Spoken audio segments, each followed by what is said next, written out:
That was hands down the worst Patriots game I've watched in quite some time. It's funny too because I was dying to watch a normal Patriots game on a Sunday with our starting quarterback. I was like, let's do this. Let's get back on track. Today's going to be a great time.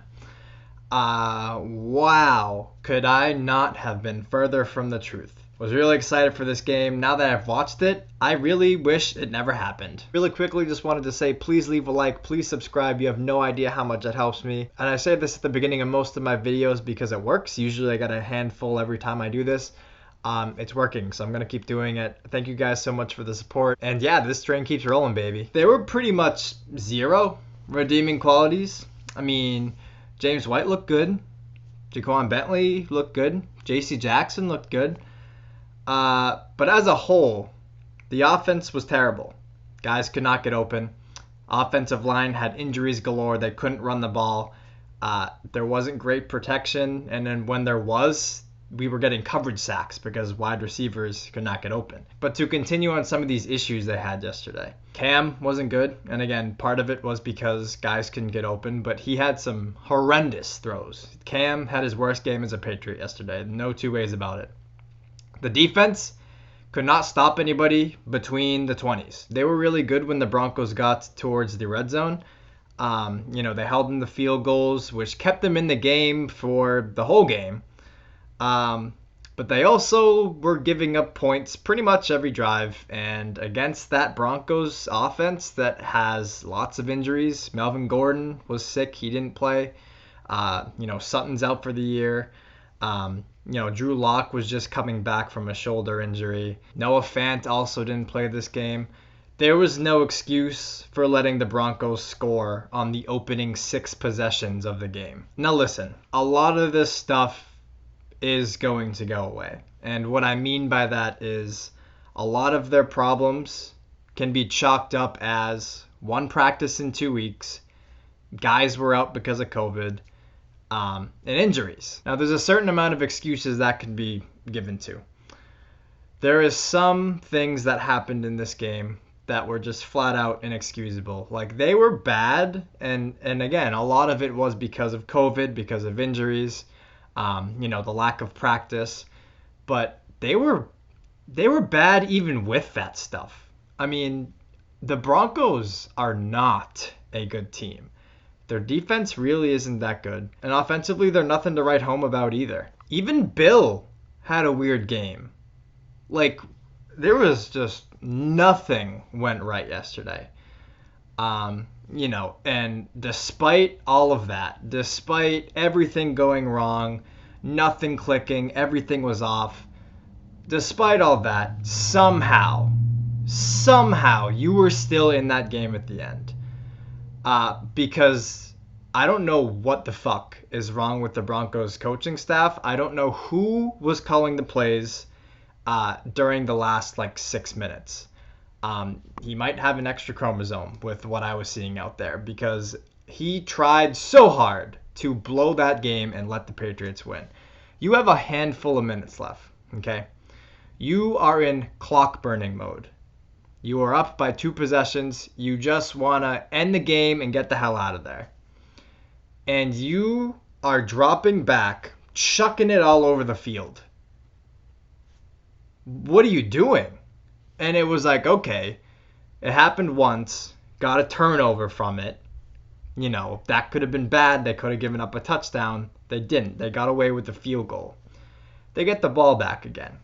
You would think, oh, I really got away with one, last possession. Probably should run the clock out here because I got burned by that flame once. I'm not going to let it happen again. We're going to run the clock out. They can't move the ball on offense, so let's not give them a chance, okay? And if they do get a chance, we are going to pin them and make them drive the entire length of the field. That's what a normal person would think, okay? They drop back and start chucking it all over the field again. And lords and behold, another interception. And I was just like what am I watching? Literally, what are you doing? The fact that the Patriots played so poorly and had a chance to win at the end of that game, that it would have been one of the greatest miracles I've ever watched and one of the biggest choke jobs I've ever witnessed. That whoever was calling those plays, if they blew that game, they should have been fired on the spot. The bus should have left them at the stadium. You can find your own way home. So yeah, let's get into specifics. The offense sucked. And it starts with the offensive line. Bunch of guys were out. Some of the backups who came in, they got hurt. And I was like, Jesus Christ, man.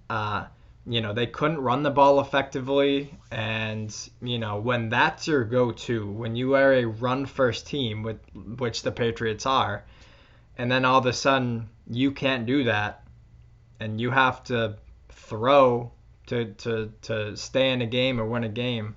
I said in previous weeks, I don't feel all that confident in them being able to do that.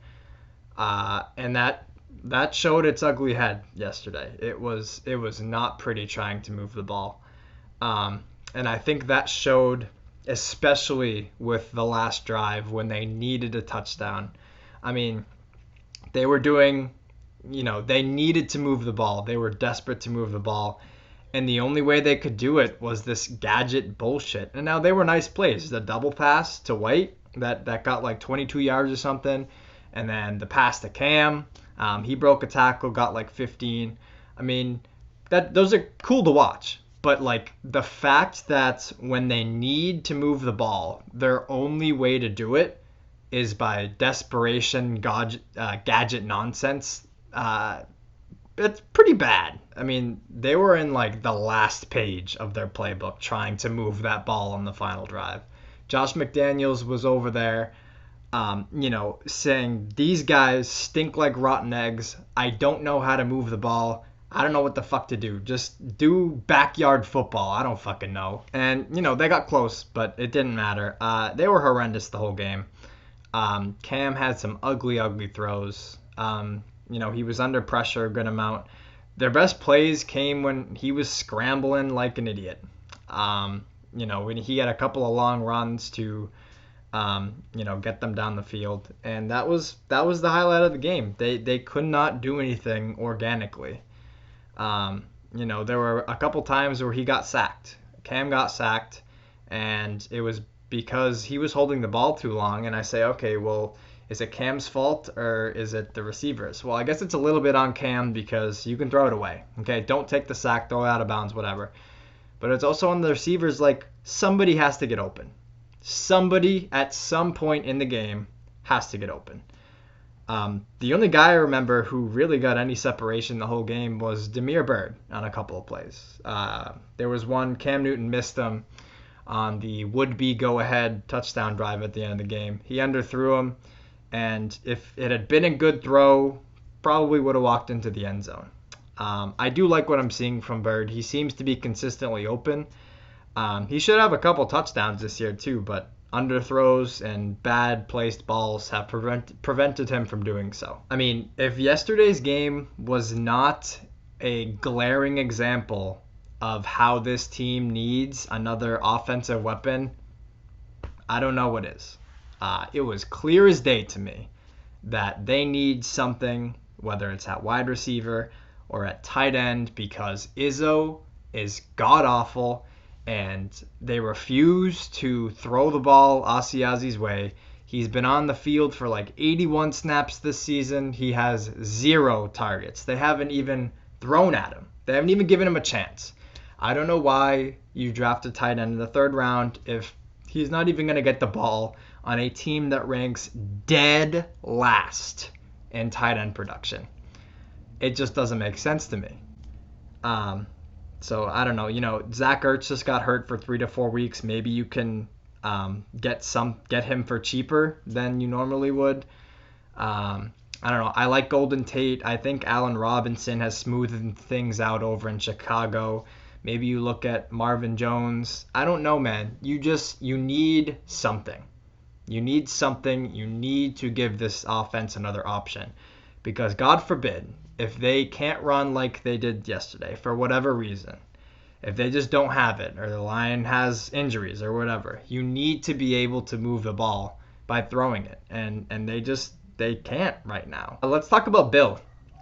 He had some questionable decisions. One of them, I think the biggest one for me, is when I believe it was James White, maybe a 3rd and 4. They marked him 1 yard short of the first down, but he actually gained it by like a yard and a half. And watching the replay, it wasn't even close. He put his hand down and he lunged forward. He got the first down. It wasn't close at all. I don't know why he was spotted there, but it was clear as day. And Bill just decided to not challenge it. Would have been easy. Would have taken the refs like 2 seconds because, again, it literally wasn't even close. I don't know if Bill fell asleep, if he wasn't paying attention, or if he had just said, my guys don't have it today. We're down 18-3. I want to get the fuck out of here. Let's just get it over with. I don't feel like that's him, but I'm trying to think of an explanation as to why that happened, and I'm struggling. I don't know why that happened. Also, like, when they were down 18-9 and they went for 2, I wasn't a huge fan of that call. And I get the reasoning for it. The reasoning is you do it now. At least your team knows that they still need 2 more possessions and they can play out the game accordingly. I think by not getting it, which they didn't, they completely kill any momentum they had, and any confidence they have in their comeback efforts. I also would much rather kick the extra point, make it a 1 possession game, and force Denver to stay on their toes, force them to execute, because as we saw later on in the game, they were not doing that very well. So I would have much rather them kick the extra point and just get the ball back, and then go for 2 when you have to. I get the thought process behind doing it early. I just didn't agree with it in that situation, that's all. When your team didn't have it the whole day and then they finally get something good, by not getting it in that situation, it just completely kills the little confidence and the little momentum that you had. I saw people saying stupid shit like, if Brady was playing, you bet you miss Brady now, don't you? I was like, I mean, if Brady was playing, it would have been worse, but sure. What would Brady playing that game for the Patriots, what would that have solved? Would his receivers have been open? Would his line have played better? Would the defense not give up points every drive? Their most successful plays of the day came when Cam was running around and scrambling. Brady can't do that. So you take that away, they end up with a worse offensive performance. So I don't agree with that at all. I saw people saying, Bill's washed, this ends the Bill versus Brady debate. What? I was like, guys, really? A game where they didn't practice pretty much at all for 2 weeks, including their starting quarterback. They have a ton of injuries. These circumstances are hard. And, they still should have won. They should have beat a bad Broncos team. But we're going to use that as ammo for a Bill versus Brady argument. I mean, really? That's flimsy as fuck, and I don't buy it. On to the defense. They were both good and bad. Nice job with the interceptions, being opportunistic, capitalizing on the raw stupidity of the opposition. Very good job. The bad was, between the 20s. They were just awful. They were getting gashed by Phillip Lindsay. Locke was just slinging it all over the field. He did not give a fuck. He came out and he said, I'm going to attack this secondary, and I don't care. And honestly, good for that kid. He's got a sack on him. He was putting really well-placed balls. Like he had some really good throws, and he got burned by a couple of bad drops. Judy dropped a touchdown. I think it was Patrick who dropped a deep one late in the game. Actually, no, sorry. It was Deshaun Hamilton, I think. The tight end dropped a touchdown. So, it could have been a lot better for Locke if his receivers were competent. But they were having some success throwing the deep ball, and they were not afraid to attack that secondary, and they got hit for a couple of big plays. I got really pissed when they gave up the 3rd and 21, I think it was. You just can't do that. Okay, it's plain and simple. I get the no practice, no, injuries, all this different stuff, but you cannot give up 3rd and 21s under any circumstances. There is no excuse. Zero.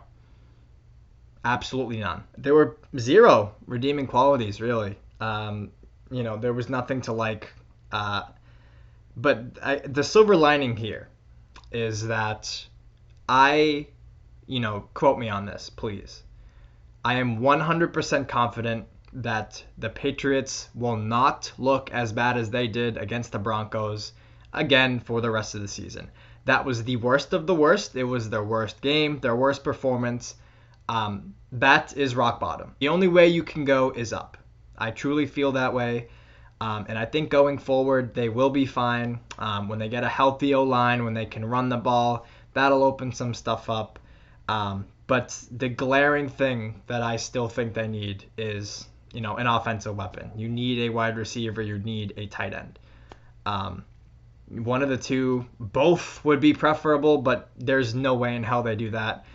Just go out and make a move, because it was so evident that you need something. So I'm just hoping that they realize that, and they realize that if they do add a weapon, they could be pretty good. They could be pretty dangerous. But until they make a move to add to this offense, I do worry. I worry when they are forced to throw. I'm worried when they have to abandon the run game and they can no longer rely on what they're really good at. So it's very comforting to know that the worst game of the season is out of the way. It was awful. It was dreadful. It was ugly. It was terrible. It was not fun. Not fun at all. But we're on to San Fran. Looking at the standings is tough. It's, 2-3. You have to win next week. You have to win. Playoffs is going to be tight, like I said. I've been saying I think they're going to go 9-7. They're going to be real close. They're going to be borderline. They're going to be a fringe playoff team. Being 2-4, if they lose next week, that would put, a huge hit on their playoff probability. So they need to, one, they need to not get COVID, okay? 2, need a good solid week of practice. And 3, they got to come out flying on Sunday. But yeah, we're on to San Francisco. Better days are ahead for the Patriots, and that's that. But yeah, comment below. Let me know what you thought of the game. Let me know what you think going forward. As always, like and subscribe, and yeah.